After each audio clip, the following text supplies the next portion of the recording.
ready to go. Okay, so at 1:30 we'll convene the Mendocino Council of Governments board meeting into session, and like to call the roll. Okay. Okay. Director Steve Scalamini. Here. Director Here. Richie Wasserman. Here. Mike Chimolino. Here. Susan Ranochek. Here. New Director Georgianne Krotsky. Here. Director Rex Jackman. Here. And Chair Dan Judy. Here. And Larry Stransky is excused today. Okay, thank you. So we'll convene first as the SAFE and adopt. We have an item, adopt resolution 2017-01 to approve agreement with the State of California Department of Transportation, California Highway Patrol.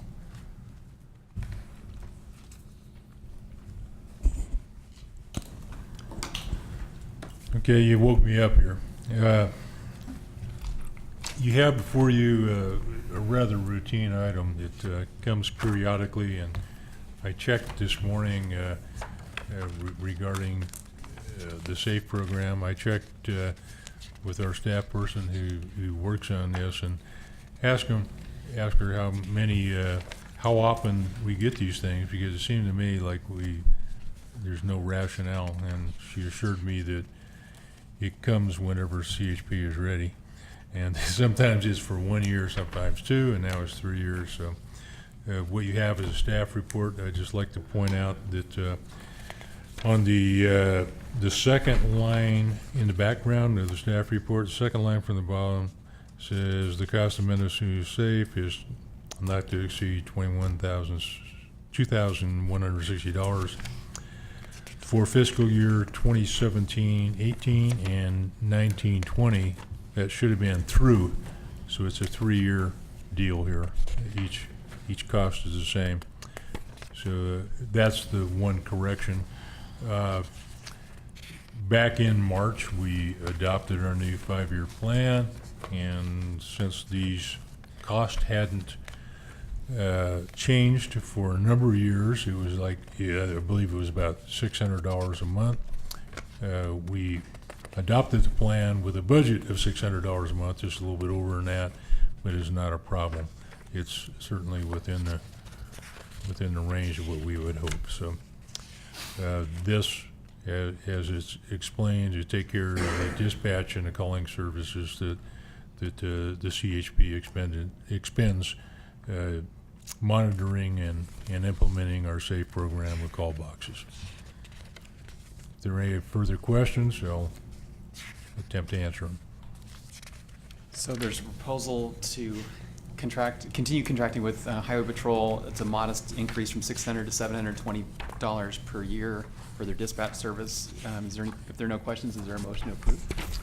Yeah, I'll move the recommend. I'll second. Okay, I've got a motion and a second. And Do we have any public comment on this item? this is a resolution. We'll take a roll call. Okay, Scalamini. Aye. Wasserman. Yes. Chimolino. Yes. Ranochek. Yes. Krotsky. Yes. Jackman. Yes. And Judy. Yes. Okay, so we've concluded our SAFE business for today. And we'll recess as the SAFE and convene as the Regional Transportation Planning Agency. And then immediately recess as the Regional Transportation Planning Agency and reconvene as the Policy Advisory Committee of the Regional Transportation Planning Agency. Do we have any public comments on non-agenda items? It looks like everybody here is here for an agendized item later. Okay, so regular agenda, we have fiscal year 17-18 Regional Transportation Planning Agency budget, several related items, adoption of resolution finding that there are unmet transit needs that are reasonable to meet in fiscal years 17-18, adoption of a resolution allocating fiscal years 17-18 funds and 16-17 carryover funds for administration, bicycle and pedestrian facilities, planning and reserves, adoption of resolution allocating fiscal years 17-18 local transportation funds to state, as well as state transit assistance, capital reserve funds, and 16-17 carryover funds to MTA, Mendocino Transit Authority, and adoption of resolution allocating regional surface transportation funds for Mcog partnership funding, local assistance, and distribution by formula to membership agencies. So, Janet will cover all of these. It's part of our normal budget process. We spent quite a bit of time on it, as we usually do at our May meeting. Unfortunately, we have two new members here. Well, one that should have been here last month, but decided to go to Idaho instead, and a brand new member. And we will stop and explain any of those things that aren't clear to the two people who haven't been through this process before. But as I said, we went through it extensively last month, and I'll turn it over to Janet, and we'll start picking through these. Well, good afternoon. You have in your packet this budget document, either the bound print copy or the electronic copy, depending on your preference. And so all of the allocating resolutions are in there with all the details about these allocations that are proposed for the coming fiscal year. The total revenue is $7,541,320. The total allocations are $7,474,808. That leaves a difference of $66,512, and that represents the State Transit Assistance Fund. We have a little balance in there that's unclaimed by Mendocino Transit Authority for the time being, and that just sits there in our fund. So the proposed allocations are virtually all of the revenues available. So in my staff report, I've described the changes since our May workshop. And just the highlights of those are the unmet transit needs. We had another committee meeting, the Social Services Transportation Advisory Council, that started the whole process last November, had generated a list back then, and we had our public hearing in December here at this board. And then in the spring, the Transit Productivity Committee met. They analyzed or looked at MTA's analysis of the needs and came up with 8 needs that were recommended as reasonable to meet. And then we also have the SSTAC, the Social Services Transportation Council, come back and see what happened to their list so they can have any further comments and weigh in on that analysis. So they came up with 6 of those same 8 needs, and so that's what I put in the resolution, just because that last final meeting with staff and attendance and MTA represented had the entire meeting just to drill down on those unmet needs, and so I think we further refined the list, and what staff proposes is just to go with the 6 needs as reasonable to meet. And that's a lot more than usual, so we'll be really happy if we can meet those needs in the coming year. So that's what happened with that. And I should say that I'll give my report on all this, and then you could take these resolutions one at a time, or you could just adopt them in one motion if you prefer. So that was 6A, unmet transit needs. 6B, administration. There's no change to that budget. We had some minor changes in just shifting line items, but and a carryover item, but there's really no change to that administration cost.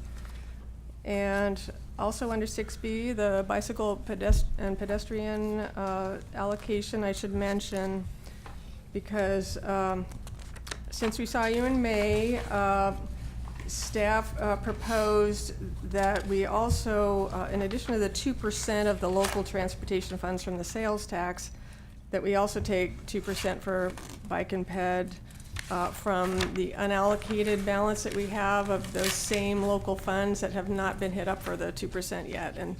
And that's been customary to apply that 2% for bike and ped on all the local transportation funds, and was part of our discussion in the executive committee last February. And so I took the liberty with my boss's concurrence here that we should propose that extra 2%, which only comes to just under $12,000 more for bike and ped. It's not a significant amount, but every bit helps.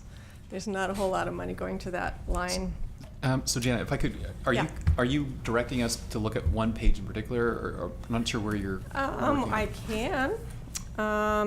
It's sometimes helpful because we've got so many pages here. If we're all Yeah. looking at the same page. Do you want to take these items, these resolutions, one at a time, or do you want me to plow through and cover all the items here? Because I was moving on to the next resolution. Okay, so you're just going through Yeah. each of the resolutions? Yeah. Okay. You can find them in, we have our one-page summary, and you can find my line items there. I can point you to those. And then also, each of these resolutions is separated by a header page. This is administration, bike and ped and planning, and reserves. And in that resolution, there is a narrative of how we came to all these numbers, and there's also a table. And so inside the reso, you have this big table that breaks everything down by the funding source and the authority for those. So if we look at that one, the bicycle and pedestrian facilities comes after reserves and after administration is halfway through this chart. So we have a total proposed of $73,052 for the bicycle and pedestrian program. And if you wanted to look at this one-page sheet, the summary, What page? in this first column is the local transportation funds. So do you What- have, What page, John? in the front matter, there is a summary, a one-page summary. So right after the table of contents and the introduction memo, you have this. Yeah, so if you're looking on your tablet, you'd have to scroll just very near the top. You have this, Okay, it looks like page Spreadsheet. 9.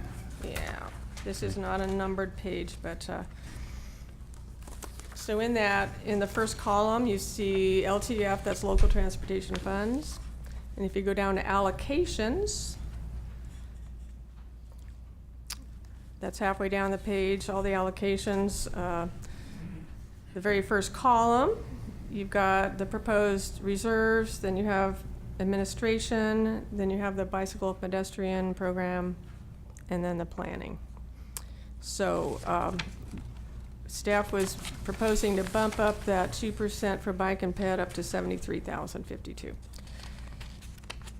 And that added 2% of this, what we're calling the unallocated prior year funds of $596,200. So that's 2% of that came to the additional, just about 12,000 there. And then all the details are in that resolution. If you were to go scrolling down to that, it's a second resolution.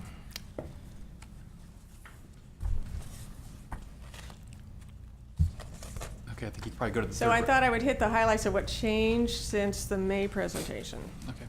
And then we can, of course, go into anything else you have questions about. Are you with me on that one, that line item? The bike and ped? Did you find what we're looking at? Not this particular line, no. Okay. I found the 520, whatever it is, $1,000, but Do you have this chart, this summary spreadsheet? It's the first spreadsheet in the whole packet there. okay, The the whole- first spreadsheet, Budget. back to that one. Yeah. Revenues, Mhm. allocations, okay. Right. Well, I think it is on the online version, I think it is page 9, as Steve said. Okay. And You've got the PDF document numbering. I don't have Yeah. that in front of me. Maybe I should pull mine up And what you've done here is because there was money that was, money that we normally would have set aside 2% for bike and ped had not been set aside because it had been unallocated. And so That's it's right. being Right. allocated now, so then 2% of it, because there are several allocations already out of that prior year funding source. And so, based on our executive committee meeting and just our custom, we're proposing that you apply the 2% to that whole amount. And just for clarification, state law allows 2% of the funds to be Mhm. set aside for bike and pedestrian facilities. Right. These are local sales tax dollars, so they're more flexible to spend than state or federal grants. Yeah, it's optional, Yeah. but it's been traditional that this body has wanted Yeah. to allocate the full 2%. And in part Okay. because it's local funds, it's easier to spend, Yeah. and sometimes it's helpful to use as a match to state or federal grants, and there's Right. a number of reasons why both city and county staff prefer having this money set aside. Okay. So now I have the electronic document up in case you want to find a page number as we go forward. Okay, so if we're clear on that, the next thing I note in my staff report here is the active transportation program. Some of this is in the planning program that Loretta's going to talk about and is up for adoption after this budget. And some of it is, so there's a plan, there's some planning projects in the active transportation program. There also is an infrastructure project, which is this trail that's being designed and built in Round Valley. So that's a multi-year project, and there have been grants made by the California Transportation Commission, the CTC, towards that project, and we're receiving allocations in steps and phases as the project goes forward. So as the project is ready for those funds and completes certain steps, more funds come down from those grants. And so we just documented in our revenues some anticipated revenues that would come in over the next fiscal year potentially, and also the carryover balance. So we've been chipping away at this project and expending some of those funds. So the carryover now on that Round Valley Trail infrastructure project is $317,768. So just over $300,000 in what we've already received in allocations. That's been carried forward. So it's been a And little we're while, looking I think it's at- been a little while since we've talked much about it at these meetings. So has that project moved to right-of-way acquisition or actual construction? It's in, that project is to environmental, Okay, which environmental takes review. some time, as you know. Yeah. So we may or may not get to the point of drawing down the new funds, but I put them in the budget. $576,000 is what could potentially be added in. No, I'm sorry, I pulled the wrong number out. That's what we've already received. We have some carryover there.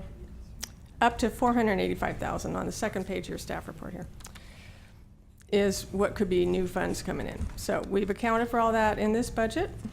May or may not use that amount. Now, so I've added these to all the spreadsheets, and in the resolutions, that would be a project that's being administered. It's under administration because your administrative staff is handling that project. So in that resolution, you may have had up 2017-04.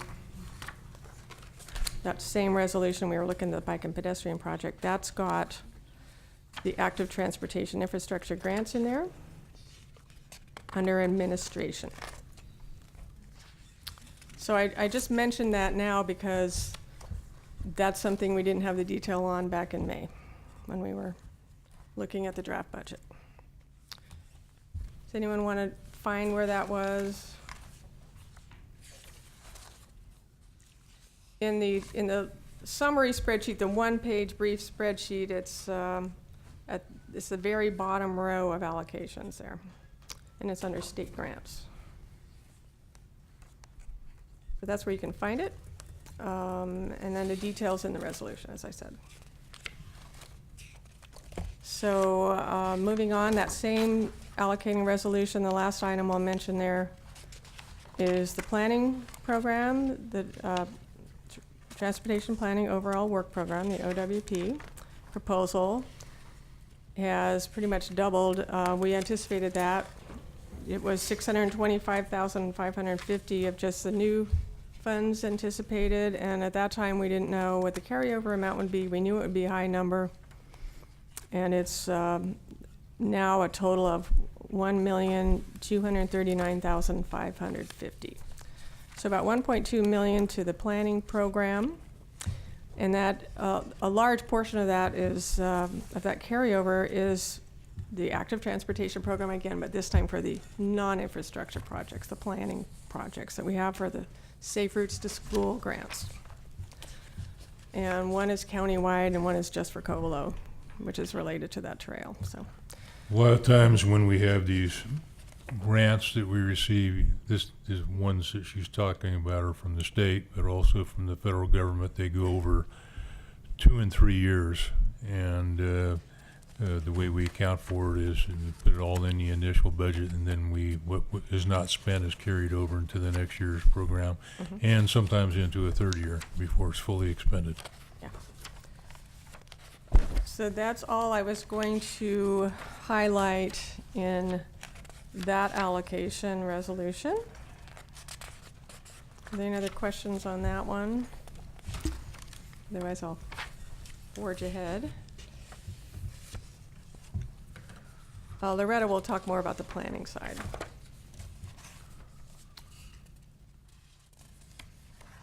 So the next one, and we can always return to anything if you find a question. The next one is transit. So 6C, an allocation from Mendocino Transit Authority. And they're a large claimant. They get most of the local transportation funds from the sales tax. And that has its own resolution. This one, I don't have any new numbers or no changes to that since May, but I just wanted to mention that we have to make certain resolution findings, and we've collected the data that we need for that. If you wanted to look at that resolution, you will see that starting on the second page, there are a list of required findings according to the Transportation Development Act, TDA. And they have to do with consistency with the regional transportation plan, the fare revenue ratio that's required to be met. Are they making full use of federal funds? We know they're applying for plenty of federal grants and other grants, and you'll see on your consent calendar today we have several items there for approval. So they are making full use of other funds available. And then there are some findings on eligibility for the funds that they received last audited year. And they were eligible to receive almost everything. They have to return a little money to us this year to the tune of $93,000. And General Manager of MTA, Carla Meyer, tells me that's because they weren't fully staffed during the year, and so their costs weren't as high in 2 years back, the year ending in 16. So that's pretty much the major items in that in those findings. And the California Highway Patrol certifies they're in compliance with the vehicle code. There's a couple things like that in there. So those are the things you find in the resolution.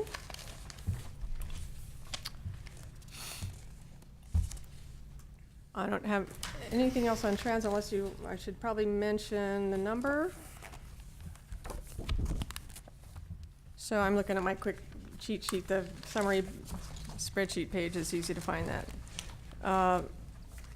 They're getting $3,022,621 of the local funds, the local transportation funds from the sales tax, $355,000 of the state transit assistance, and those are the two funds that are governed by the TDA, the Transportation Development Act.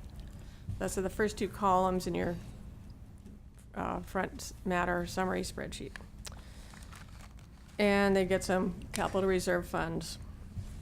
They're asking for less than $40,000 in the coming year, and the rest goes into their 5-year capital program. Did you So pick out the right number for the SGA? He's checking on me here. Let's see, Well, I I'll think pull you- it out. and see. I think you actually stated a number for the capital reserve of 337, right? You know, there was what differed from what are you looking at? Because I'm there's looking a at that. claim. Yes. You quoted that number, but not That's a that. valid question, because there's a difference from what MTA claimed and what's being proposed for allocation after it went through your Transit Productivity Committee. So some of that, you look at that, I think you're finding a different number in the claim for state transit assistance funds. And that is because the claim adds in over $400,000 of carryover. Their line item was to reclaim for MGA capital. And because at the time when the committee was looking at this claim, when staff was analyzing it, there was staff turnover at MTA, we couldn't verify what was in that number, and it had already been allocated in previous year. I studied TDA and drilled down into the regulations. I couldn't find anything that said that you had to reallocate that money that they had already been given. Maybe they're sitting on some they haven't spent yet, but it wasn't necessary, and we couldn't verify the number. So that was a recommendation out of the committee to not include that in your allocations. So there is a difference in that number. Good. Yeah, I thought there's a answer to that. So what we're talking about is the new funds that are anticipated in 2017-18 for state transit assistance funds. And those allocations, apportionments, I should say, come from the state controller. They do an estimate, and we hope that comes in. Sometimes it doesn't always make it to that number. It's been declining, actually. So we were a little worried about that fund for a while. It was coming down as much as 20 or 25% in the last couple of years. Fortunately, and we'll hear more about this later in the meeting today, but Senate Bill 1 is adding funds, not just for roads, but also for transit. So we hope that number stabilizes and goes back up. But MTA is claiming almost all of the new funds, all but $300 of it. So nice round number, $355,000. And some of it's for operating. And you'll see, if you were to scroll to that resolution, I also have a table there that's kind of easy reference on these allocations. $175,000 for operations, $180,000 to capital, and they can use it for either one of those things. So in all, the proposed allocations for MTA are $3,700,861. So we do have the executive director of MTA, Carla Meyer, here, and so I don't know. Earlier, Janet pointed out that MTA's taking on actually 6 of the identified needs, and I would attribute that to you and the MTA staff for bringing some renewed vigor to MTA and, finding grants and other ways of funding these additional projects. And I just didn't know if you had any comments you wanted to make about the MTA claim, or you want us to go on to the next resolution. Wait until my staff report. Okay, right. Yes, Carla's been very proactive and looking for a grant for a mobility management position there, which would be able to fulfill several of these unmet needs, and also looking for some grants to fill some of the other needs. So you really have to go looking for ways to meet these, because we're allocating all the funds we already have that are available for transit. So, MTA's been really proactive in getting money into meeting the needs. Yeah, and I guess the last item in my staff report, 6D, Regional Surface Transportation Program, does not have any changes. There are no changes to the numbers, but in the resolution you will find some more detail. And specifically the status of the separate programs that Mcog has within that fund. And so this last resolution, in the narrative, starting on this, bottom of the first page, You know, the local assistance position for the regional project manager is at $90,000 a year. Staff can't spend that entire amount, so there's a little left over for some direct costs that we can help our local agencies with under local assistance. Here it is, 76,000 goes to personnel on the Down Associates staff, and 13,500 or so is for direct costs for things like if engineered costs for a project are required, things like that. We have a small fund that's available to pay those costs. It can run into the thousands of dollars sometimes. So I guess I started on page 1 because that's where that's first mentioned. But on the second page of Resolution 2017-06, that's our last allocating resolution in the narrative here, we talk about the partnership funding program. And that's been accumulating funds while we look for the best way to spend those funds, and the intention is to use those for to leverage funds with other agencies cooperatively on projects of regional significance. And of course, the first example of that we've completed is the Simpson Lane Roundabout. There's a really good example of using those funds. Over in Fort Bragg on Route 1, we worked with Caltrans and County of Mendocino Department of Transportation and Mcog. All three agencies put money in. We put $200,000 into that. And Caltrans brought in just about $1 million, I think, and County put in the rest, and we actually were able to complete that project. So those are the kinds of things. Phil, you might want to mention some of the other things. We've set some aside. I've noted in here up to $250,000 for that Round Valley multi-purpose trail on 162 that I was just mentioning in the active transportation program. And that's in case there are contingencies with nowhere else to go. The grant is set at what it is, so there's been an authorization from the council for up to amount for that project. So there are several things going on in that fund, and in this resolution, you've got an accounting of exactly what's in that program. So when the new monies come in, we have $100,000 each year out of this program that we take off the top for the partnership funding program. I'm spending more time on this because we have some new people here today and you may not have heard this before. So there will be a balance of $1,004,007 in there. Now some of it, as I said, up to $250,000 is dedicated to this trail project. We may not need to spend that. In that case, it stays in the pot. And a little bit of that's we spent just about $12,000 to date. So we have a net amount of $765,765 available right now. Once this new budget is passed, we take another $100,000 off the top. That's over $700,000 available in that fund. So that's a major program that Mcog has. I already talked about the local assistance portion that gets $90,000 a year, and the rest of it is just divided out by formula for the 5 member agencies, the 4 cities in the county. So I have a question on the Yeah. on the local assistance project delivery. So does that person at all work with any agencies on helping to write a grant application, or would they be only working on projects that have already been funded from some other means?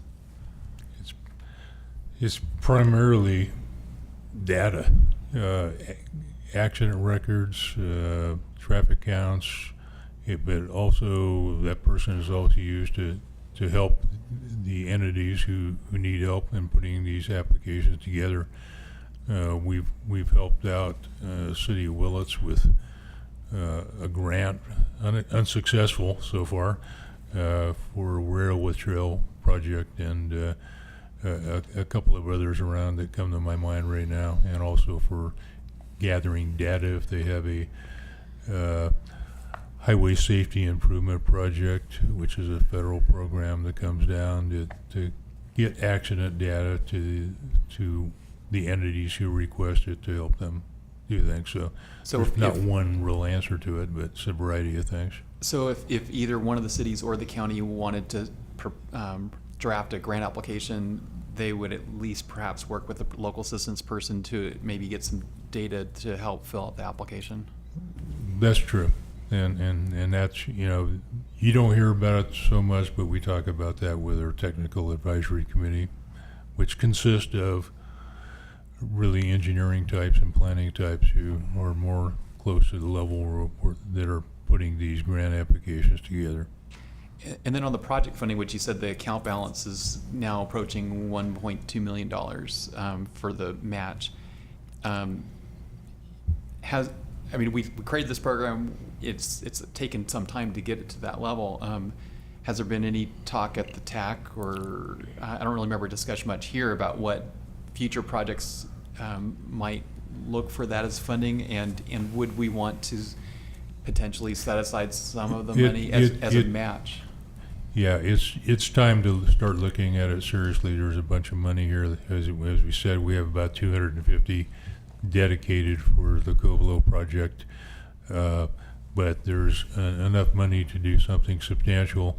My motivation for starting this program didn't have anything to do with the two uses that we used it for so far, but it was looking at the interchanges in this valley here that would require hundreds of thousands of dollars to do improvements in, and that's based on our 2005 study. And none of us knew how to fund those things, and that's what we have that for.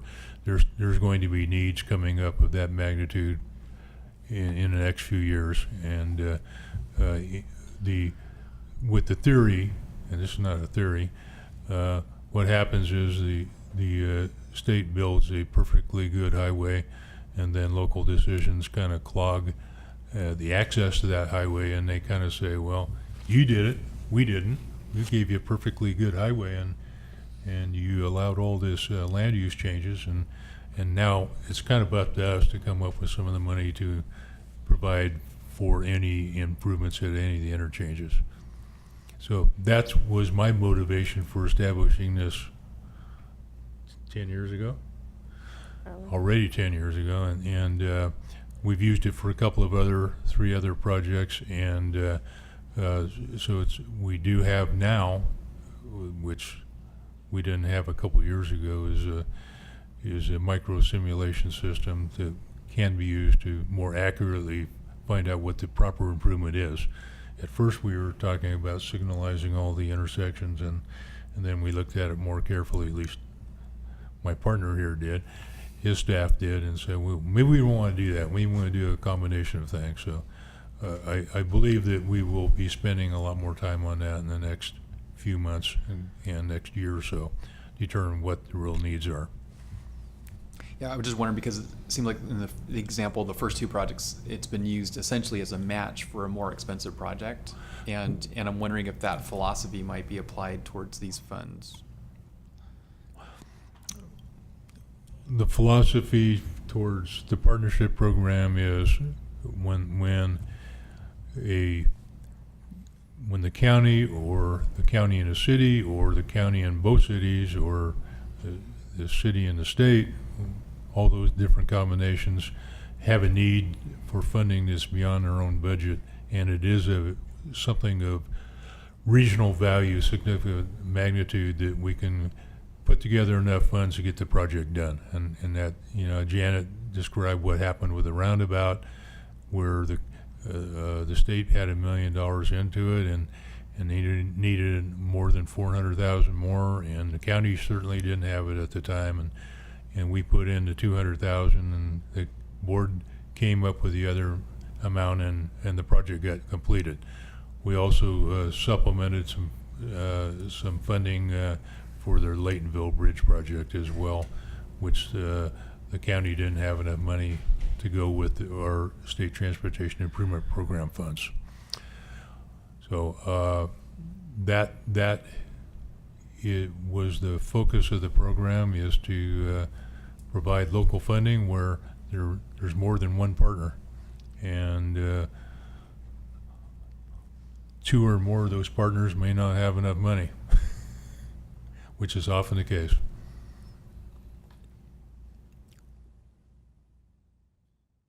Okay. That explain it? Right, so the balance goes out by formula. This is an established formula that Mcog came up with. So everybody gets a piece of that, and it's very flexible funding. You can do almost anything transportation with that money, so it's pretty valuable, even if it's not a whole lot of money. We do have an estimate of $743,745. I think that'd be a little optimistic. It tends to be less by the time we get a funding agreement. Depends on what Congress appropriates under the FAST Act, what actually trickles down through the state and down to us. So, but we've been getting, we just got the funds for fiscal year 16-17. So usually we get it just in time for the year to close. We got $610,000 and some dollars. So it'd probably be at least 600,000. It might be more. So that is all I have to point out. Happy to answer any more questions you may have. We have 4 resolutions. This is not a public hearing, but do we have any public comments on these resolutions? Okay, not seeing any. Do we have any board member questions or comments now? It's a lot of material. We spent, almost 6 months putting it together, so. Yeah. But there's nothing really terribly new here either. Well, it's gone through a lot of steps, so, I think you can have some confidence. It's been through all your committees. It's been through 4 standing committees and staff, so we've been working on it since January, so. The answer is think it's routine. There's Yeah. really nothing out of the ordinary. Some things go up, some things go down, Yeah. some majority are the same. There are no big surprises, so. Okay, well, does someone want to make a motion to approve? I believe you said we could actually approve all 4 resolutions at the same motion. You may. You Yeah. may. It's an option. I'll make a motion to approve all 4 motions. Okay. Need roll call? Who was the second? Was it? Richie, thank you. Okay. Yes, and we do need a roll call for that.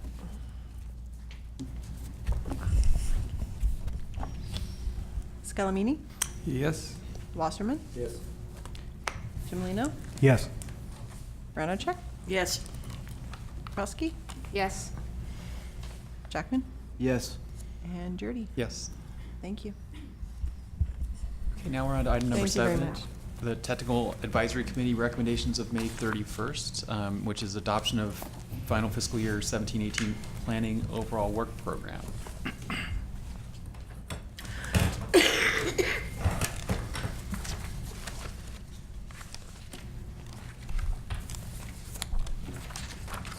Good afternoon. You have my staff report before you. I advised that the TAC meeting occurred after your board packet was mailed so that I would verbally report the TAC's recommendation on the final work program. So the TAC met on May 31 and reviewed the final work program and unanimously recommended that the Mcog board approve it. So I gave a brief presentation to you last month as part of the budget workshop where we went through all of the proposed work elements. So the only thing different from what we discussed last month and in the final is the addition of a carryover project and a large addition of carryover funds, mainly in the Safe Routes to School ATP non-infrastructure grant. It's a multi-year grant. So looking at my staff report, that has a table with all of the work elements and the funding amount. If you want more details on funding sources, in the document itself, the financial pages begin on page 8. And I'd be happy to discuss any specific work elements or answer any questions that may remain from last month or give more information for the new members, whatever you would like. Well, Loretta, maybe I'll just follow up on a question I had asked Phil earlier about grant development, and I see it's actually Okay. a work element program in here, $15,000 for Yes. MCOG staff. So again, if there was a city or a county Yes. idea for a project, Yes. and maybe they've already had some planning conducted on that, and they're more in the grant application stage. Right. So that's looking like item number 20 Right. addresses Yes. that. That's a grant assistance work element. It can be anything from attending a grant workshop, which we did recently, an EEM, Environmental Enhancement and Mitigation Workshop, in the last month, and we attended an active transportation grant workshop. So it can be anything from researching available grants to completely doing an application for an agency if needed. It's usually assisting agencies with grant requirements and whatever questions they have, those types of things. Yeah, I guess I had in mind that maybe a city or a county might have someone who's the primary person writing the Yes, grant application, right. but just Right. wants some help from someone who's Yes. more familiar with this world of transportation funding. Right. So a recent example is that we submitted the Orchard Avenue grant for the County of Mendocino. We did the work. They had previously submitted it. We updated it and submitted it for them. They were the applicant, but we did the work. So sometimes we help them, sometimes we do more of the work.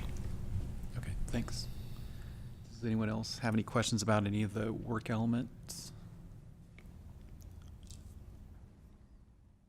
And just in general, is this funding source growing or is it shrinking? I think it's very relatively stable.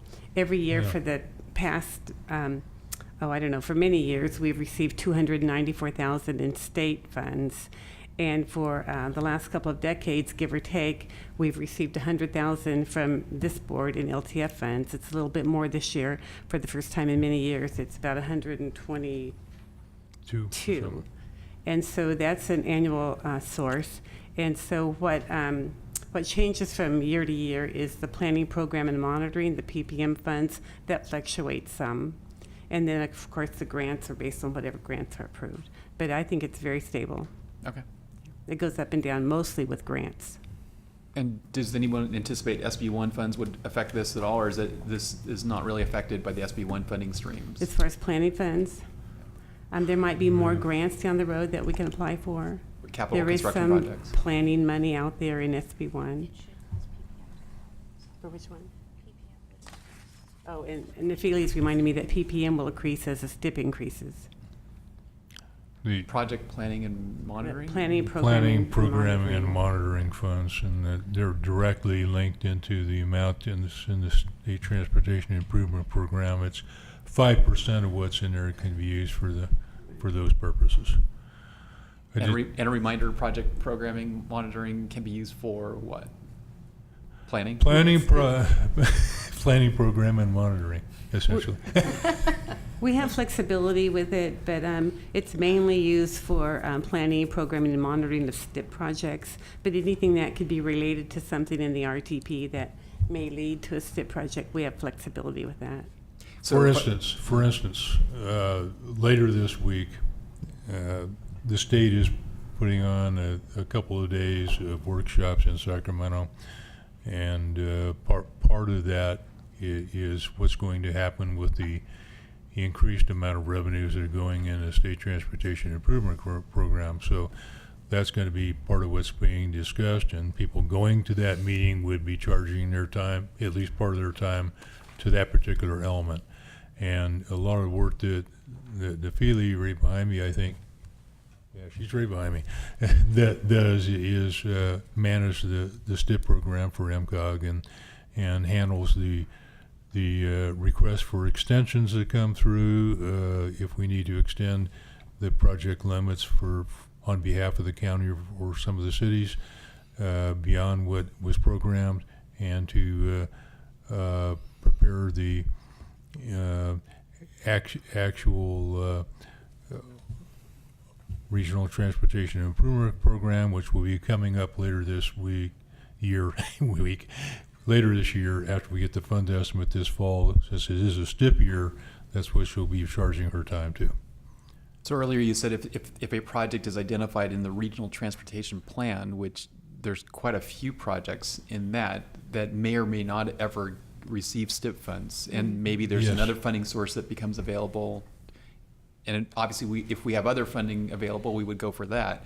So, for example, if something something's in the regional transportation plan, but the idea is, let's apply for a recreational trails grant, or let's apply for an active transportation grant, could funds from the PPN be used towards preparing the grant application or any work related with it? We could use some of the funds for possibly the project studies report. We've put those in the past for PSRs, they're called. No, that would be for a different grant, it's only for the STIP.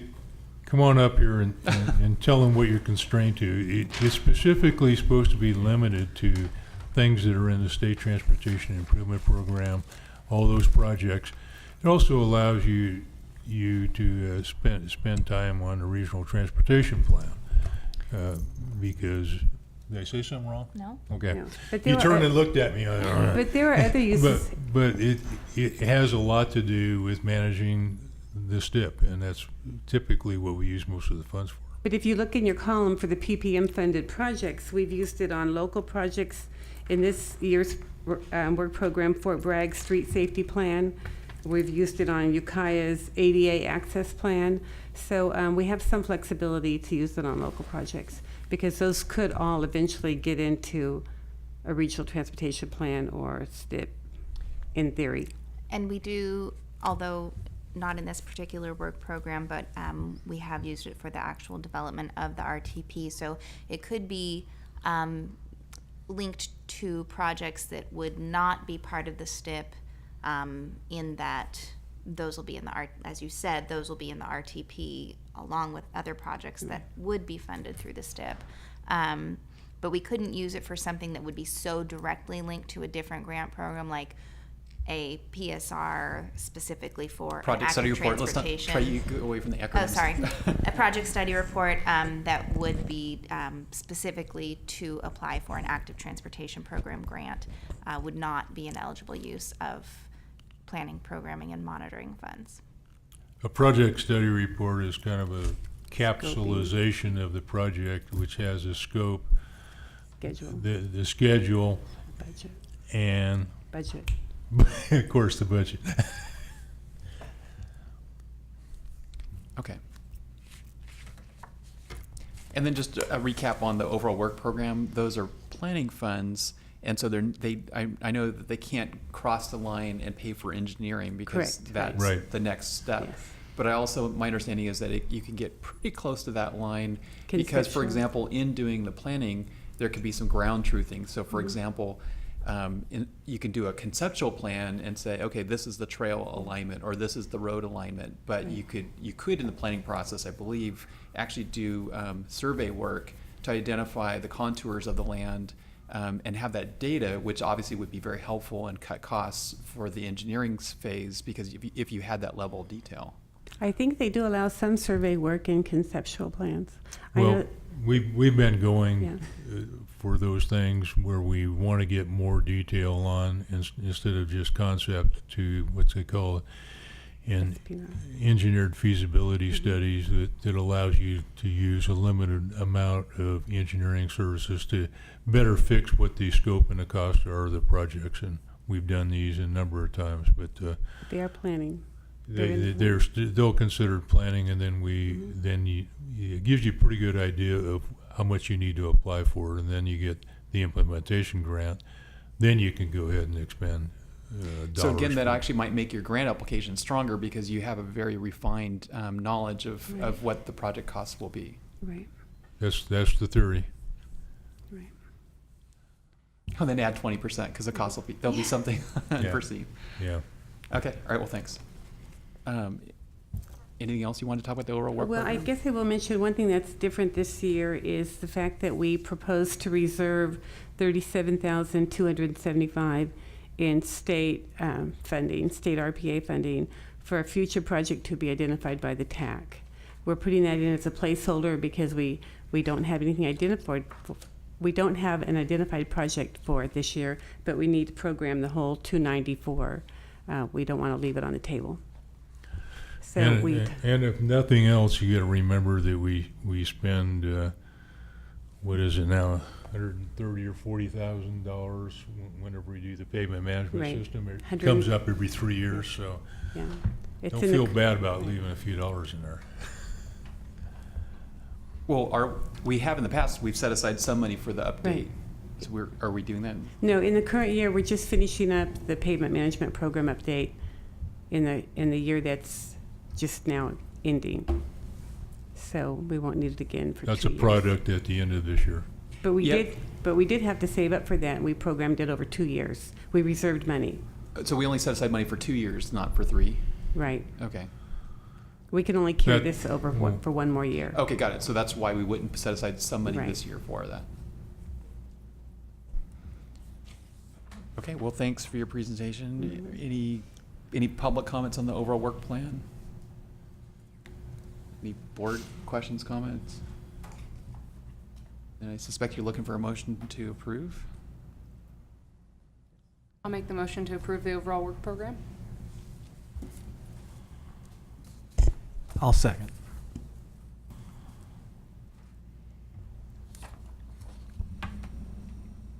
Okay, roll call is Scallamini, Yes? Stransky, oh, sorry, Wasserman, Yes. Chimolino, Yes. Ranachek, Yes. Krusky, Yes. Jackman, who stepped out, Jurdy. Yes. Okay, all right, now we're on to 8, which is review and comment on draft active transportation plan.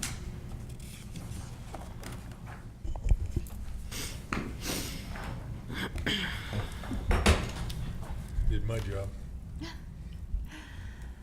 Okay. So over about the last year, Mcog staff has been working with local agencies and collecting public input to develop the active transportation plan. This plan will replace our old regional bikeway plan, and in addition to bikeway projects, also include pedestrian projects. It will also become the non-motorized element of the regional transportation plan. So because of that, you'll see a lot of, well, all the same elements that would be included in the RTP are also in the active transportation plan. And it will help identify projects for the active transportation grant program as well as other potential grant programs. So this plan has been developed through quite a bit of interagency coordination and input, as well as significant public input, which included a round of public workshops that took place last fall.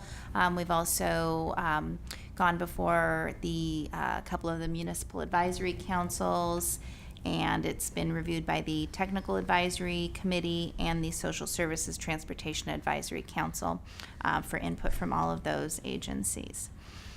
So in your packet today, you have a draft of the active transportation plan. This is on the agenda today just for review and comment. No action is proposed for today. There are a couple things that are still missing from the plan. The biggest thing missing is are the maps that will be included, which I'll point out where those will go in just a minute, but the maps and then a couple of the appendices. You also today received a handout that includes some of the appendices that will be in the plan. The two that are included are the listing of the required plan elements, and these are requirements that are included in the active transportation program guidelines, and then a reference to where in the plan each of those is addressed. And then the accident data that is summarized in the plan, but this is more detailed, more thorough accident data for each of the local agencies. The additional appendices that will be added are some additional maps that, which, like I mentioned, are not available yet. Thorough documentation of all of the public and agency coordination that's been done, and then eventually the adopting resolutions for the plan. So the plan includes background information on the existing facilities that are found within the region, the types of facilities that are typically used. It includes a needs assessment, an action plan, goals, policies, and objectives, a discussion of potential funding opportunities for the projects that are identified in the action plan, and then a discussion of implementation for the projects that are identified.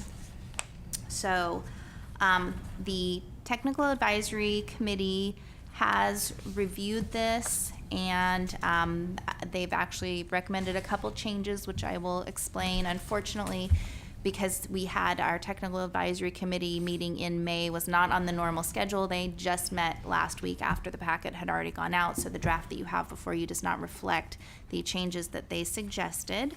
But what they recommended was a change to one of the objectives, which is found on page 4, the first objective listed there.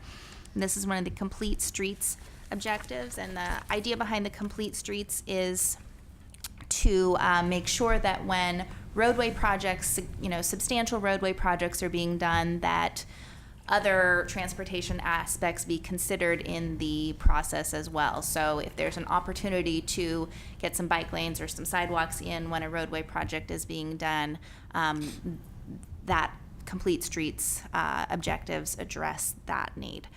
So the objective, the proposed change from the TAC would read, and again, this is page 4, the first objective, would read, incorporate bicycle, pedestrian, and transit improvements when planning roadway improvements, unless the roadway is exempt by law or the project receives a waiver authorized through a local process or for basic maintenance and rehab activities. So it's the same general concept that other than maintenance and rehab activities, projects would need to consider those other modes of transportation in their planning, but could go through a waiver process. We just wanted to make it clear that the waiver process would be a local action. So that's one of the changes recommended by the TAC. And can you repeat where that would what would that replace? So that is, the first objective on page 4. And it's the same objective, but the word specific is taken out. The word local is added before public, so a local public process, and then high level is taken out.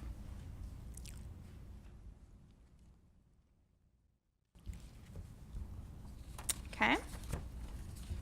And then the other two changes that the TAC has recommended are, apparently there has been a recent development that the City of Point Arena representative on the TAC advised us of about some project development happening with Caltrans, I guess, about the Windy Hollow intersection. Do you know about this, Rex? I'm not, Windy Hollow Bridge. Well, the bridge, but then it sounded like there was something, there are multiple project alternatives, I guess, that are being. So I'm not sure exactly. There are a couple different things related to the Garcia River that are in the works. Okay.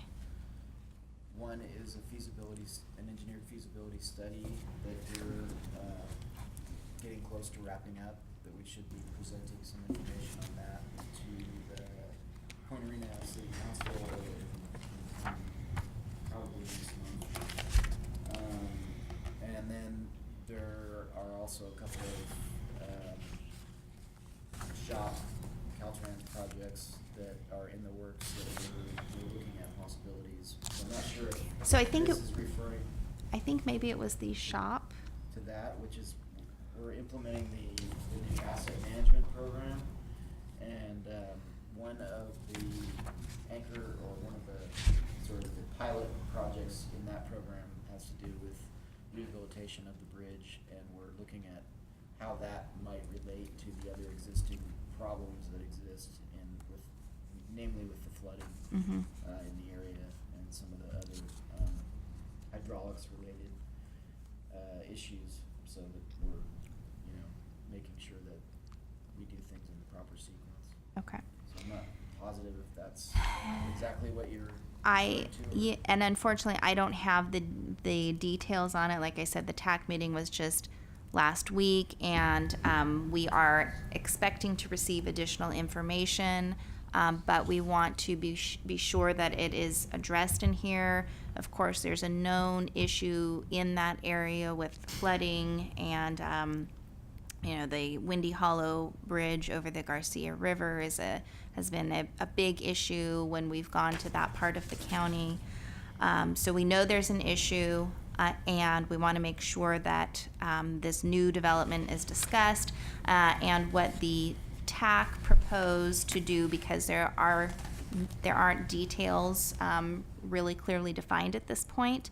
On page 26 of the draft plan, you'll see that there is this sort of lengthy discussion of the California Coastal Trail and Pacific Coast Bike Route, which is another similar sort of big need without a lot of specific improvements that have been clearly identified or have realistic funding identified at this point. So we're proposing that as soon as we receive the information on this, that it will go, it'll have a similar discussion. So it'll be part of the action plan, but there's no detail to it yet, but it is a recognized need and something will be happening. We want to make sure that it's covered. So that is a recommendation of the TAC. And then just the last one is that on page 27 or 28, as part of the funding opportunities discussion, we'll be adding some explanation of programs that might be available through SB1. So those are the recommended changes from the TAC. I think the highlight of the plan highlights are probably the goals, objectives, and policies. And then the action plan, which lists the short-range priority improvements, short range being about 1 to 10 years into the plan. Those start on page 16, and there are projects listed for each of the local jurisdictions, as well as projects on state routes. And then the long-range priority projects begin on page 25 of the draft, and those would be about 10 to 20 years. Unfortunately, we know that based on the history of these plans, a lot of times those, several of those short-range projects really end up being long-range projects, and the long-range projects become longer range projects. So, but those are sort of the important pieces of the plan. On page 24, you'll see there is an insert maps here page. So that will be maps that identify all of the projects listed in as short range priority improvements. It'll also show how they tie into existing land use, such as destination points that bicyclists and pedestrians might be interested in, such as job centers, school areas, parks, things of that nature will be shown on those maps.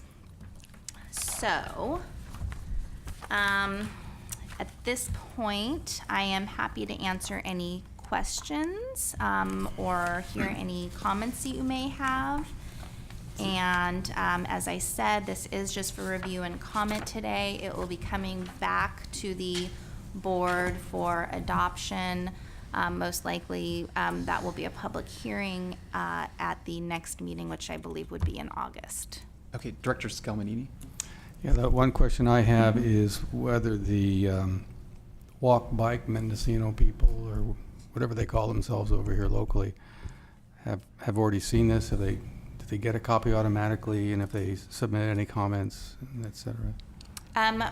We have talked about some of these things because we've been meeting with them because they're part of the non-infrastructure project that Janet talked about in the, and Loretta talked about in the budget that's part of the overall work program. They have not seen the entire draft, so certainly that's something we could do is send them a copy of the draft. Okay. Appreciate that. So they were included.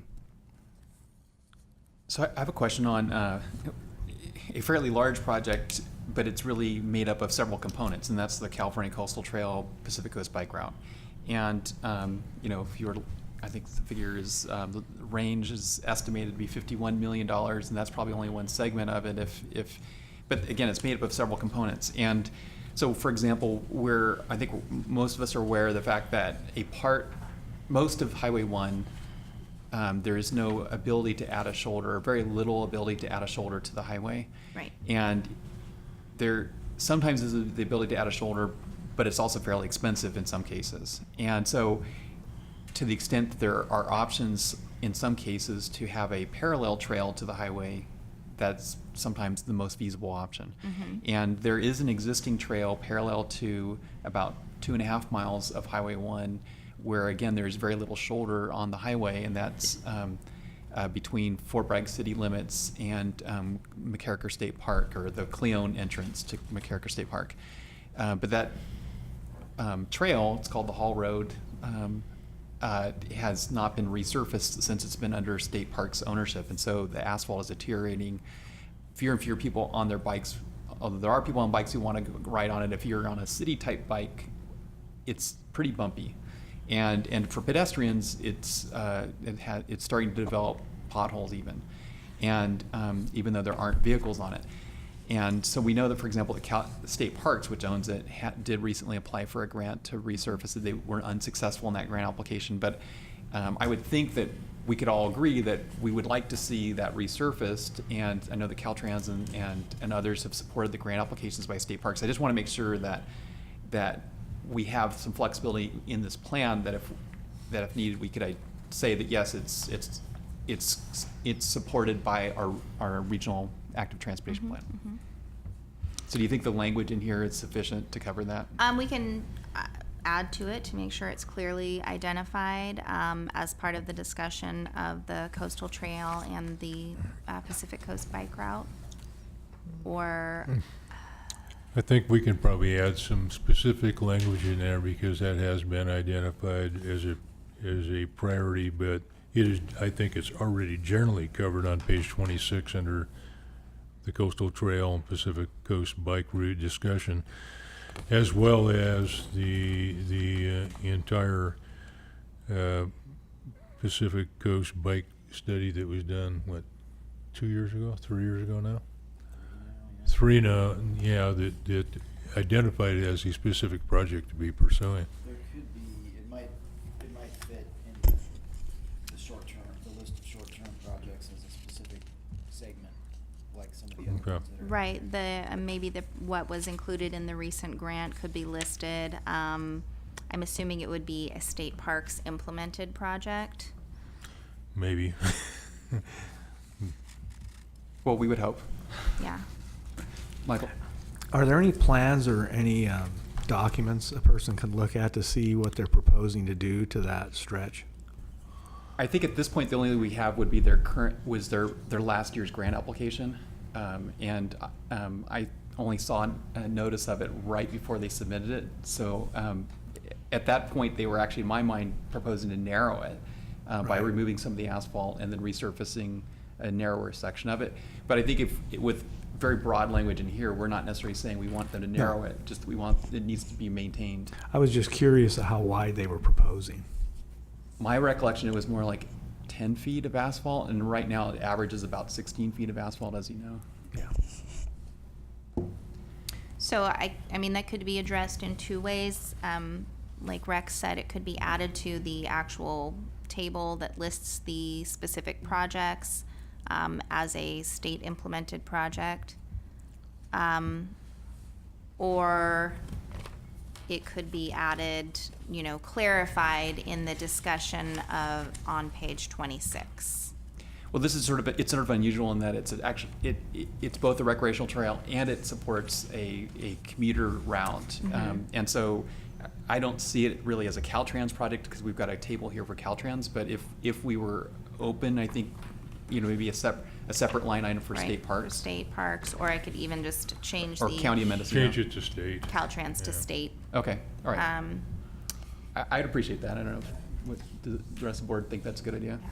And because this is no longer the regional bikeway plan, you know, with the old regional bikeway plan, we really focused, I mean, solely on commuter type bikeways, because the purpose was for the BTA grant program, which funded commuter bikeways.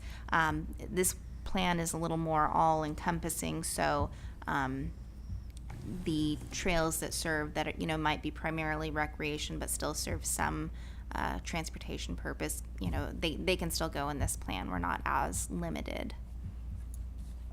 So I will plan to add that then on page 18. What has really happened is that over the last 10 years or so, that, you know, we were constrained by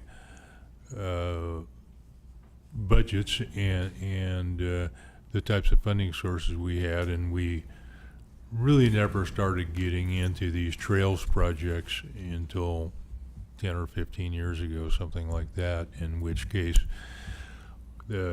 prior to that, as Nafili said, we had only bicycle transportation account, and before that it was BLA, same thing, they just changed the name.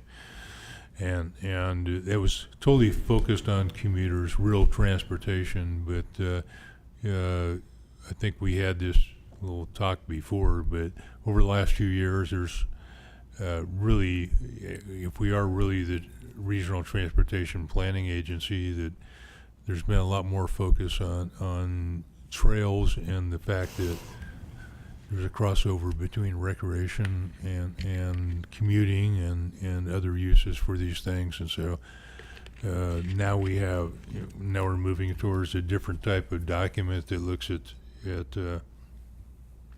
more than just well, it is bicycle and pedestrian, but it looks at more in a holistic manner instead of just, okay, it's just commute, it's traffic and those type of things. And there really isn't any other agency in the county that's equipped to deal with it either.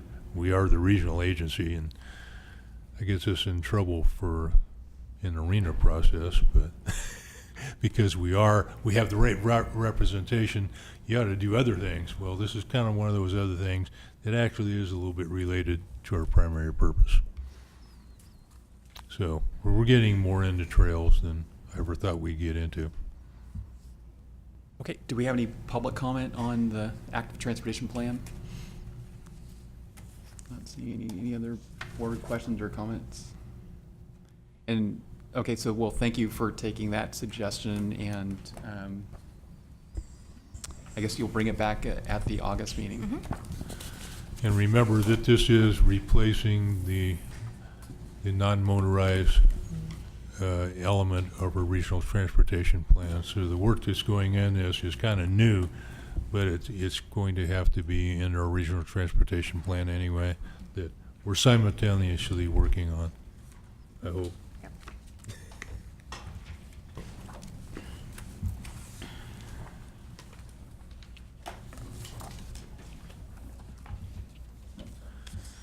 Now, where are we?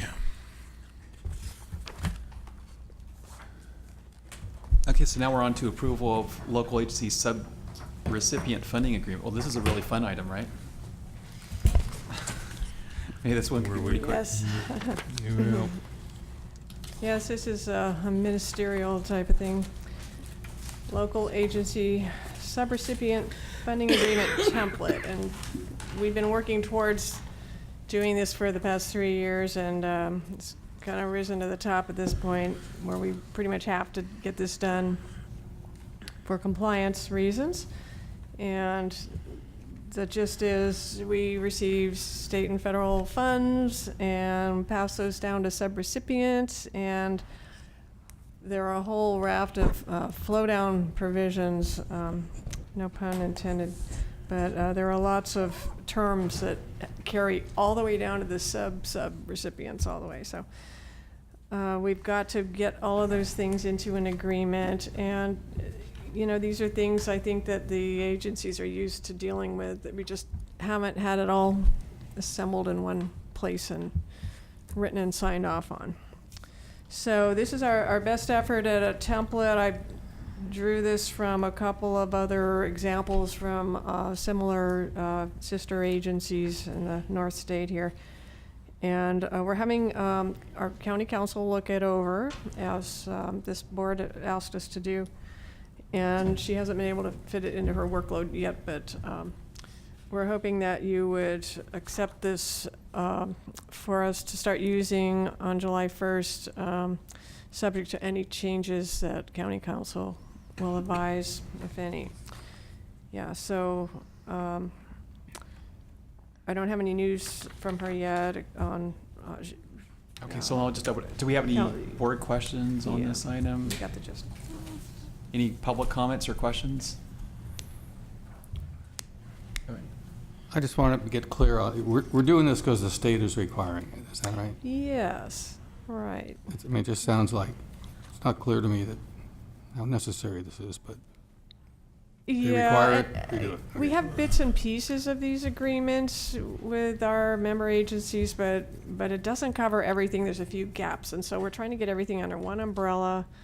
So the 4 cities in the county and anybody else that receives funds through Mcog will have to sign off, and we'll have, you see there's a template with all the boilerplate terms, and then there would be exhibits detailing the annual scope of work and budget. We'd like to have this be a boilerplate that's good for 5 years and add fresh exhibits every year detailing the work and the funds, and we'll test drive that and see how that goes. So subject to amendment, but we do need to get working on getting these signed off, and we'd like to start with the new fiscal year. So what you're looking for now is someone to move to authorize staff to enter into sub-recipient agreements, and we would use this as the model, subject to any changes that between now and July 1st that you would agree to that was suggested by the county council, if Yeah, any are suggested. We could report back if there's any changes recommended, and So they're looking for a ratify motion. that. Does someone want to make a motion? Yeah, I'll move the recommended action for that. Second. thank you. Mm-hmm. Phil, you look like you want to say something. I was just going to say, for the benefit of the new members, county council is our council that we go to. Okay, so we've got a motion. Do you just, all those in favor? I don't think we need a resolution. It's not, I think that's fine. yeah, all those in favor? Aye. Aye. Any opposed? No, not seeing any, okay. Thank you.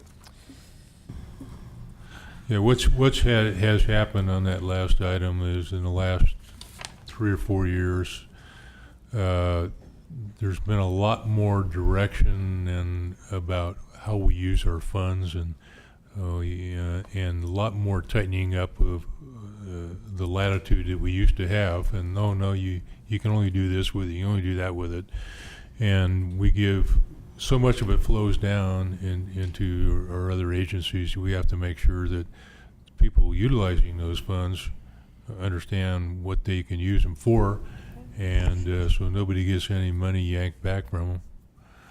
And it's becoming more and more of a problem. So we become constrained and more constrained in what we can do. Okay. So now- Therefore, if you want our money, you're going to be constrained.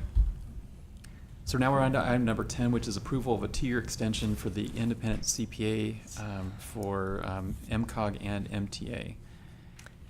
Right, we'd like to keep our current auditor for 2 more years. That would make 5 years with that particular auditor, R.J. Riccardi, Inc., CPAs. And after that, and anticipate going out to bid again. We did go out to bid a few years ago in 2012. And we did get a different auditor for 2 years. They terminated and moved on and didn't want to do government audits anymore at that point. So we went back to R.J. Riccardi, who came in second in that scoring, and we had them before. And so things are going very smoothly, but we did get the benefit of having another viewpoint for those couple of years. I found it very educational. I was glad we had that opportunity, but I'm also glad to have our old auditor back that knows our stuff, and it's running very efficiently now, and we'd like to keep going for a couple of other years. Okay, so just for clarification, because we know there are not many auditors or CPAs out there that audit Yeah. public agencies like Mcog or MTA. So the intent would be to do an RFP in advance of the expiration of this, so there'd be a transition time, assuming that another agency or entity is hired. That would make sense, yeah. Yeah. Get positioned. Right now, if we were to do it today, it'd be kind of tight, getting our next audit started in time. That's the process we followed last time. The number one agency that we selected abandoned us partway through the contract. Well, actually, they really only had one, they were a large firm, but it wasn't their area of specialty, and they had one person on their staff that had done these transportation agency type audits before, and that person left the company as soon as we hired them. So it was kind of out of control there. We didn't have much choice there, but they did follow through for a couple of years, and we got through that. But it's true, there aren't that many auditors that do this kind of work. And I did freshen up the list last time and really scoured around. I think we got 4 proposals in and 2 that were any good. And so next time we'll do the same. We'll try and get a current list going. Okay, any public comment on this? Any board questions? Just one I more. just have Go one ahead. quick question. Mm-hmm. Why did BPM, why did they terminate their contract? Was it their choice? Their choice, yeah. Did they go out of business, or they just wanted to get away from that type of work? I don't know for sure. What they told us was they were getting away from doing government type Okay. audits. That's fine. Yeah. We use too many acronyms.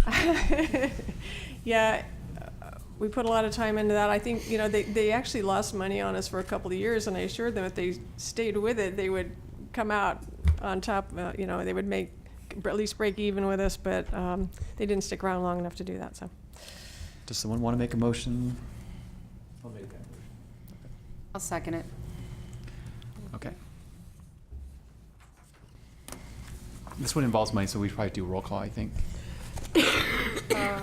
Funding, yes. Yes, I would say so, because we'll have an engagement for money.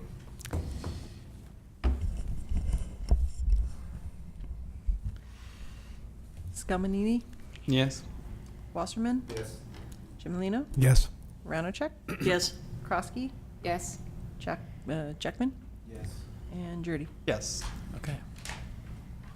Thank you. All right, now we're on to Thank you consent very much. calendar.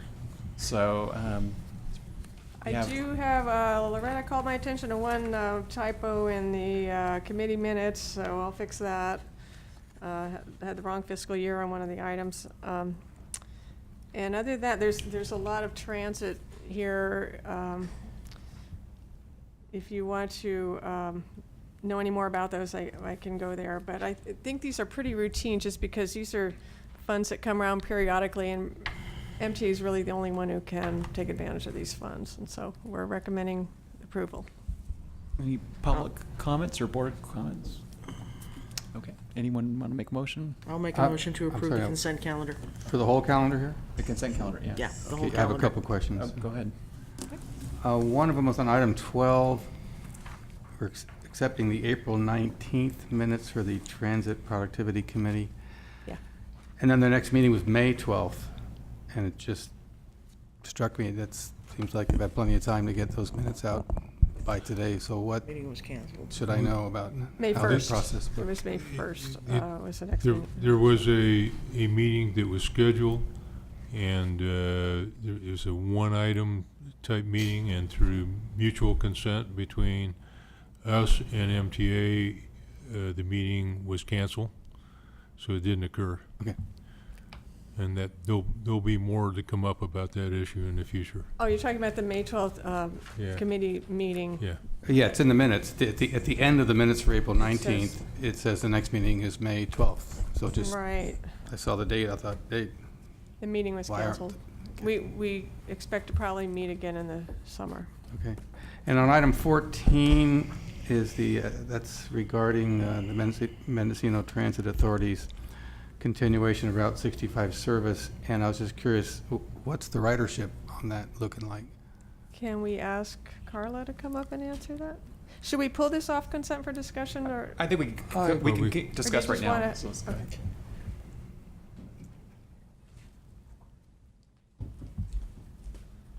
Is this on? No, on? Yes. Hi, Carl Meyer, General Manager, MTA. The ridership's been consistent. I'm disappointed that there hasn't been more growth on the ridership, but I do believe that was connected directly to all of the errors in the schedules that were printed prior to the start of the new service.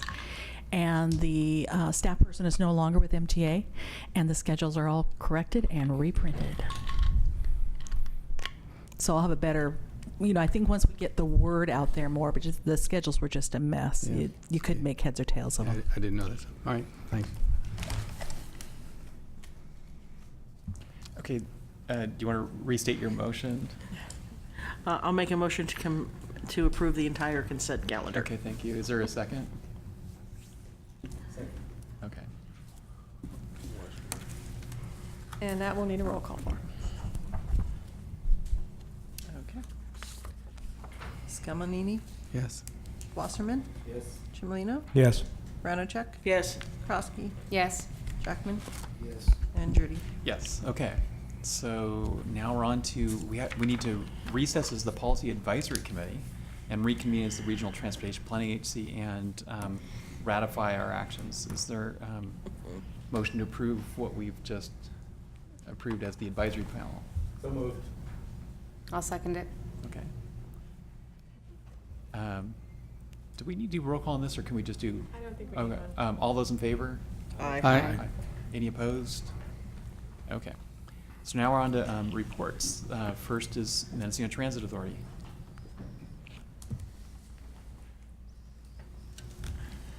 Well, I do have some good news after the dismal report on the Route 65 ridership, and that is that MTA did very well in the grant application for 5310, which is the Mobility Management Operating Assistance. And Director Jurdy, this goes to some of what you asked earlier about how this will tie into the unmet needs that Janet mentioned. And so if you turn to that page, it's page 404 of the Transit Productivity Committee meeting, here's several of the things that the mobility management will do. And this is a program that I have used before very successfully. And that is the non-emergency medical transportation, including trips to out-of-county locations. Also, number 9, service for isolated seniors where buses can't go. And number 20, transit access, improved access for the 10 rural tribes. This will not happen overnight, but how we've done this in other rural communities is mobility management is the individual that pulls all of the transportation providers in any one county together to the same table. And basically what we do is we look at who's doing what and how can we do it better. And so all those services are pooled together. And one of the things that we started was an actual volunteer driver program. And we did that in coordination with some grants from the casinos, the local hospital, First Five. There was a whole lot of players at the table. And this is what mobility management does. Excuse me. Instead of all of us operating in our own little kingdoms within the empire, we try to pull all the kingdoms to one table, coordinate and use our taxpayer dollars better. And it has worked. And so that's what we're going to try to do here as well. It will take time, but it does work. The second thing we've done is we've formed a route committee within our own agency. And the route committee is primarily drivers.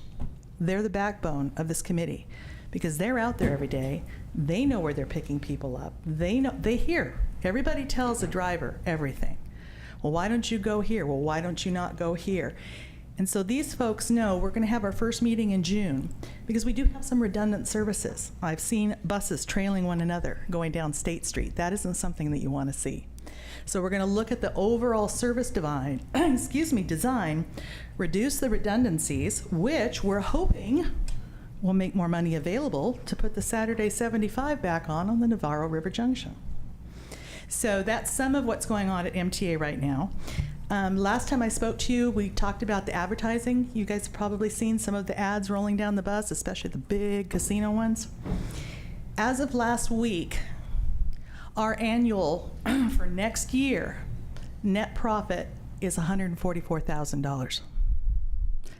So we're hoping by the end of next fiscal year, we're going to be looking at $175,000 to $200,000 in net profit on the advertising. And we don't do anything but drive the buses down the road. So that's something we're really looking forward to doing. We have been doing a lot of internal restructuring, bringing in modern technologies. We have people working in QuickBooks right now to streamline our payroll, our AP, our accounts receivable process, so we can provide a really transparent, to-the-minute budget for anyone that wants to see it. And I'm working with Phil right now on some other technologies that are available that can help us with our database, our lack of communications. He said we touched on it, so you'll probably be seeing my smiling face again here real soon when I come back asking for money. But there's the prelude. Any questions for me? Well, I do have a question because I know what the request is. So are we going to address that now in the MTA report, or is that going to be that request for a special meeting going to be addressed somewhere else in this agenda? Phil and I are discussing that right now. We did have a problem. I spoke with Phil this morning and I said, I don't think the special meeting is necessary. And then when I was at another meeting, the system crashed. So I kind of whispered to Phil, I think we may need that special meeting, but I'll be working that out with him. If that's all right with you, Mr. Dow? You tell me one thing and come here and tell me something I know. different. Well, that's a woman. Well, so the question, so if we could basically, because I'm also the Board of Supervisors appointee to MTA for the last 2 years, so I'm familiar with what the request is. So if you want to just briefly go into. Well, part of what, there is some excess LTF, and, I applaud your staff here because they don't know me from Adam, so they don't know that I'm not the kind of person that says, ooh, there's money and I'm going to grab it and spend it. And then with the change in Senate Bill 1, where we're going to be getting more STA, they said, hey, can you hold off and don't make the request right now. Let's wait and see how funding rolls out. Can I stop you there? Yeah. Hence the canceled meeting. Hence the canceled That you meeting. brought up. Committee meeting. Right. So since then, though, there have been some other changes. One of them is our radio system, and it is degraded to the point where it's almost unusable now. So now we have a significant safety issue. And our ancient database is what crashed this morning. And for all of us in government know that databases that say how many people we haul on the buses, all of that information, that's lifeblood to any government entity. So I spoke with Phil this morning and said, let me do a 10-year capital plan. I discussed that with my board. Part of the reason being, too, is a 5-year plan is fine, but in transit, you have buses that you have to replace around the 10 to 12-year mark, and those are your most expensive. And we know there's been a lot of slash and burn at the federal level on some funding, so I want to get a really long-range picture of where we're going to be. Phil needs to see that too, so that he can make a good sound decision and recommendation to you of resources that you have for us to spend. Does that explain it? Well, it explains everything except for the possibility of a special meeting. So the issue was there is these funds remaining, and at the MTA meeting after there was a discussion. As of 11:30 today, I'm going to request a special meeting. How's that? I'm going to request that we have a special meeting. So I'm bringing it up now because I'm not sure where else. I mean, staff can contact us outside of this meeting and schedule a special meeting, but I at least want to make sure everybody's aware that that's a possibility, and it sounds like a likelihood that there'll be a request for that. I think what we had planned on doing is having that canceled Transit Productivity Committee prior to that and get a recommendation from that committee to bring to the board. So there's a couple of things to be doing. Our next, the problem is that we have established August 21st as our next meeting. We typically don't have a July meeting because that's the month everybody's gone on vacation, and had trouble many years ago getting that people to a board meeting in July, and so we rescheduled things, and in the last few years have them in August, in this case late August.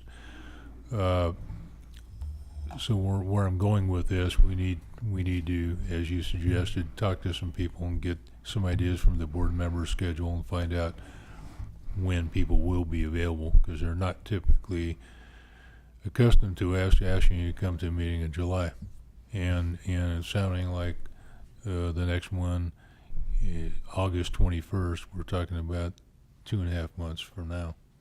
So it sounds like Carla would like to proceed sooner than that. So, As of 11:30 this morning, probably, yes, after what happened. Okay, so staff will be in touch with us to see if we're available for a meeting, a special meeting, probably a 1 or 2 item special meeting in. we would hope to keep it to the minimum, and I don't know, with that August meeting come up, there's a lot of other things that are going to be resolved over the summer that has to do with implementation of Senate Bill 1, and that's starting this week with some meetings in Sacramento later this week. So we don't want to take up any unnecessary amount of time with loading things up this summer. Most things, I believe, can wait till August. So you're saying it would just be a specific one-item meeting? I think we were hoping that the transit committee could meet. We do have some other business. We still have to do the annual performance review that was postponed. And we could take up this issue.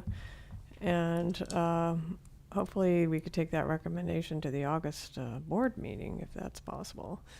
Well, that's what's changed since this morning. Yes. Carla would like to have it, It's just, feel she needs it sooner. Yeah. So, summer is kind of the only downtime we have to kind of mop up and get organized and get ready for the next wave. And there's just so little opportunity to get to our back burner things. So another meeting kind of gets in the middle of that. But we'll do as directed. We'll do the best we can. Yeah. Well, we're trying to work closely with MTA on this whole issue.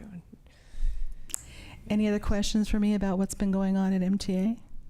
If you ever want to stop by. We'll give you the 5-cent tour. The solar part of the shop with all the solar and the solar canopy really is fascinating, the direction it's going to go. So don't think too much of the admin office, but the rest of it's pretty nifty if you want to stop by and get a free tour. Thank you. Okay, thanks. Okay, so North Coast Rail Authority report. Is there nothing to report? Okay. No report. Okay, Mcog staff, we got your summary of meetings in our packet. Is there anything you want to highlight in there? No, this is for the benefit of the new members. It's just a summary of what we've done since we've last met. It doesn't tell you anything. I try to tell you we do things. And if you have any specific questions and why you doing that and who you talking to, I'll be able to tell you. Okay, then we're on to Mcog Administrative Staff, Senate Bill 1 Implementation Road Repair Accountability Act 2017. You have a staff report that I prepared, which refers to actually a staff report that was in the May agenda packet from the California Transportation Commission. And it tells you about what's going on with all these different components of Senate Bill 1 and what their plan is for getting guidelines together and adoption of these programs so they can start spending the money as soon as it's available, I think, in November. So again, these are going to be the subject of some meetings in Sacramento on Thursday and Friday. So I will answer any question you may have about those at this time, but there's only a couple of them that we really need to pay attention to, and that is the money that goes directly to the cities and the counties. There's a lot of talk about,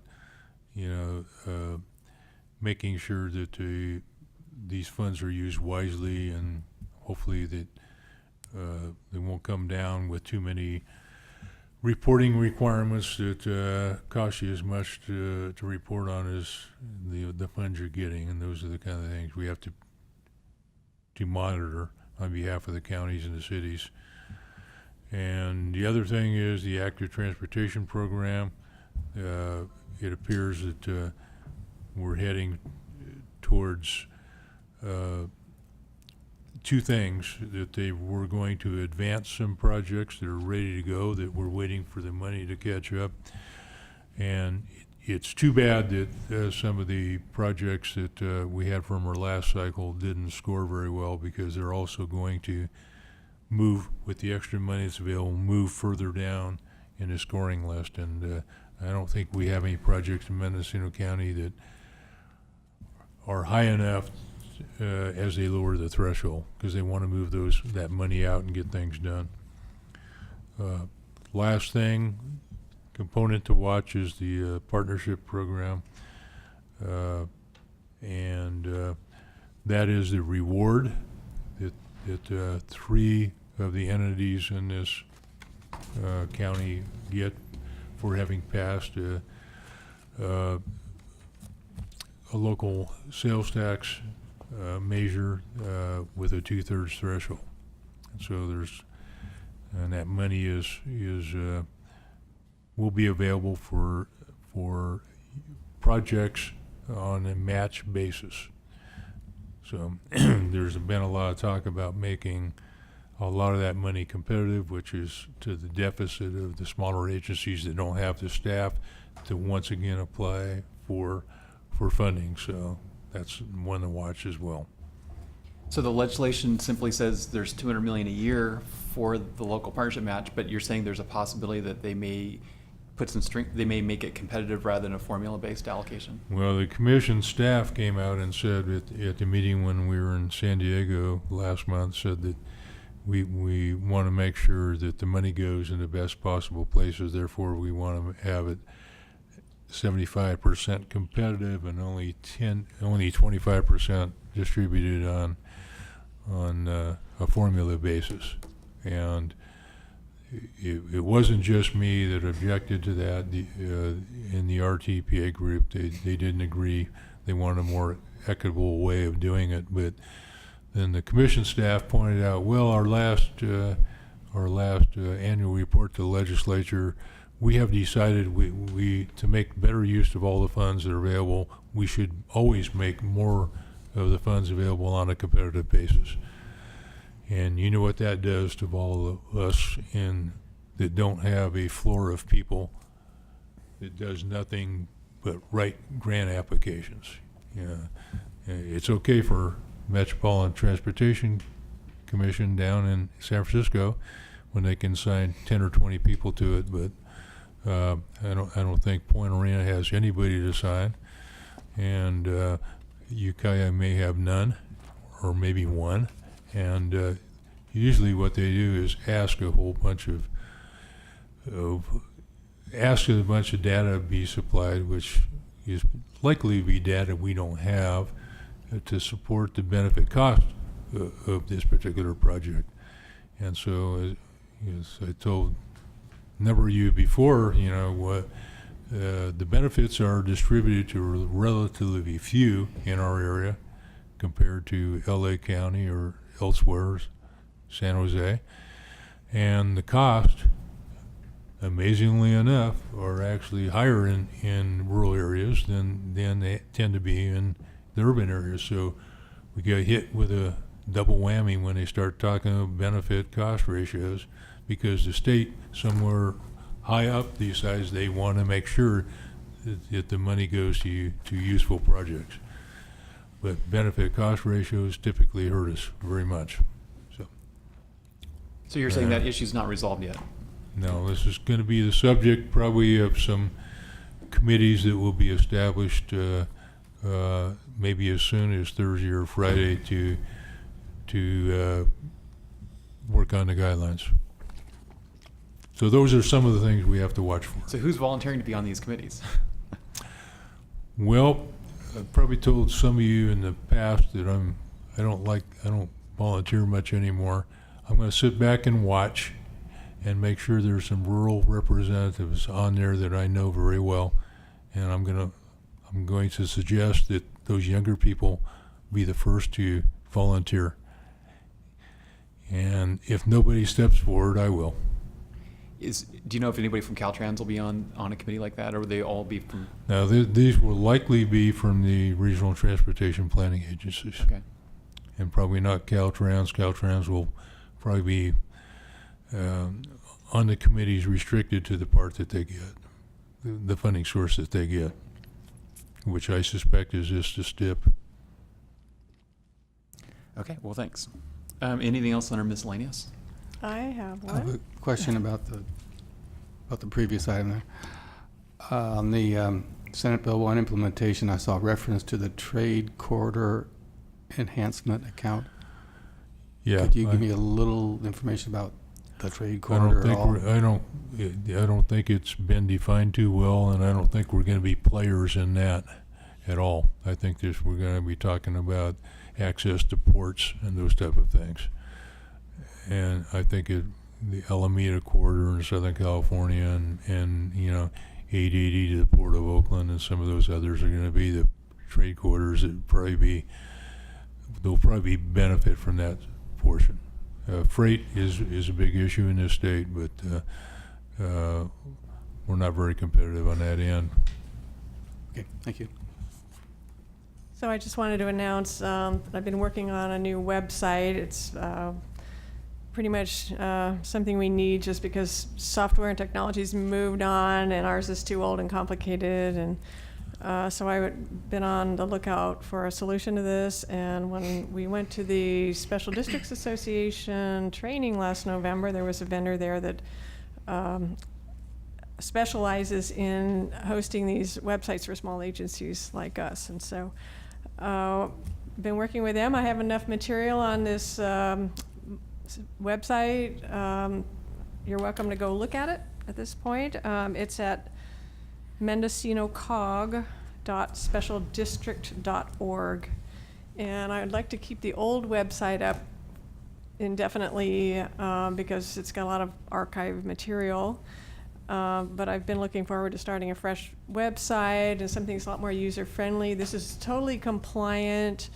It's got all the search engines and all the technical stuff and all the stuff that meets regulatory requirements. So they do all that for us for $100 a month. We get everything. And I thought it was an amazingly cost-effective deal that doesn't take up our staff time or hiring consultants or anything like that. So I'm pleased with what we have so far. I've loaded up with some material and I'll keep adding content as we go along. But if you'd like to look at it, it's already up, and I'll be working on where to keep, what domain to keep the archive at and where to have the new one as we go forward. So mendocinocog.org is our regular website, and mendocinocog.specialdistrict.org is a new one. So maybe send an email out to us with that Yeah, I link. could send you all a link. There's no at in there? There's not. Yeah. Here, I have it up right now. Yeah. It's not a www either. It's https:/mendocinocog.specialdistrict.org. So I'll send out a link to share it. Okay, do we have any other administrative miscellaneous reports? We're going now on to planning staff, verbal reports. Planning staff is nonverbal today. Well, we had 2 important reports already, so. Okay. And I was just going to announce the next meeting. We talked about that, so we're not sure when the next meeting is, I guess. There will be a meeting in August. August 21st is the next date we have on the calendar. So we have a break And for a while. Sounds like there will be one before then. Okay, any director reports?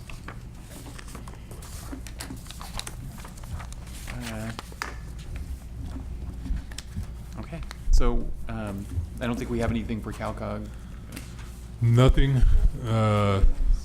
CALCOG, the executive directors is meeting at the end of the month in conjunction with a bunch of other things that are going on, all having to do with Senate Bill 1 implementation prior to the California Transportation Commission meeting on June 28th and 29th.